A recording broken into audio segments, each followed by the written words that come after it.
Tell me your path. How did you get to Oxford House? In the beginning, I was what they call a habitual runner. The last time they caught me, I caught a new case, a new possession case.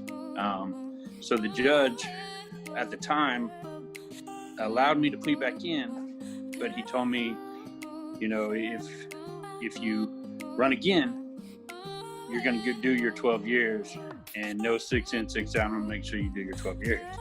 And then he said, and you're going to be court ordered into sober living.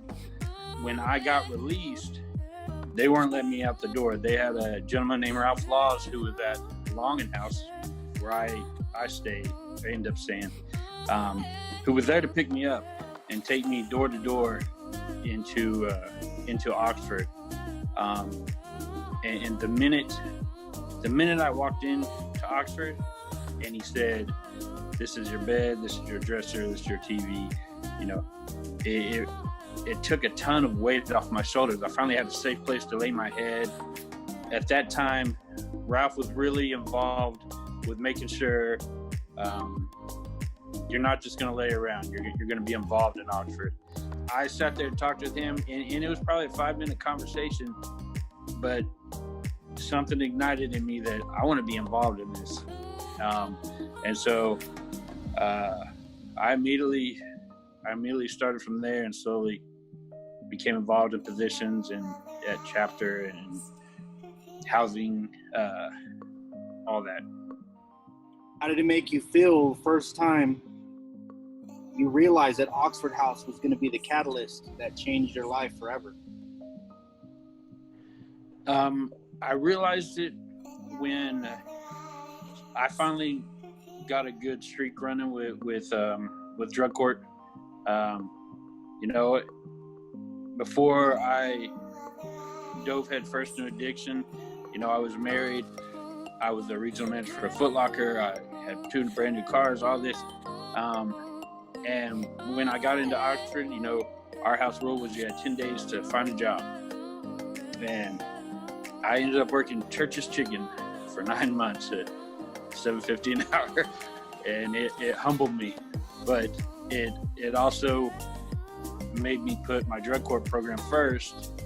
And with that, Madison Malone, who was the drug court attorney, she saw that. So whenever she was having issues with people that needed to get into sober living, she was actually contacting me and asking me to either help get them in my house or help them find them house. Once guys came into the house, I believe in making them feel the way I felt when I first walked in, and checking on them daily and making sure I show gratitude for what was given to me, because I wouldn't have made it if not. I would have done my normal thing. I would have played the role a couple of days, and I probably would have bolted again. But I felt family, and he was wanting to buy me lunch or dinner and asking me how my day was and where I applied for, and just making me feel wanted. Who is most proud of your success that you've had in Oxford House?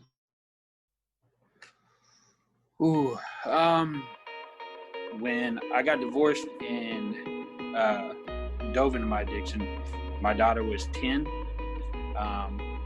So I was around and I would give money, but if I was high, I wouldn't come around thinking that was the best thing to do because of my shame, not realizing that me not being there hurt her even more. So my daughter didn't talk to me for about 5 or 6 years. And I slowly had to repair that. She just turned 18 and, she's finally living with me. We repaired that, and she's thankful not only for drug court, but for Oxford House for giving me and me wanting to have my life back, because when we get out there, we don't want to be in our addiction, but our shame and our guilt just keep us there, and that's all it was with me. So I'm really proud of what I do for Oxford and how involved, and that's why I want everybody I want everybody to experience it. If they can just experience Oxford, it'll change their lives. I've got a couple of drug court guys, a couple that I used to run with in the streets, and now he's been in Oxford over a year. He's over replicating at houses. Whenever a house needs help, he moves in over there. They give me the chills because he's one of my award winners.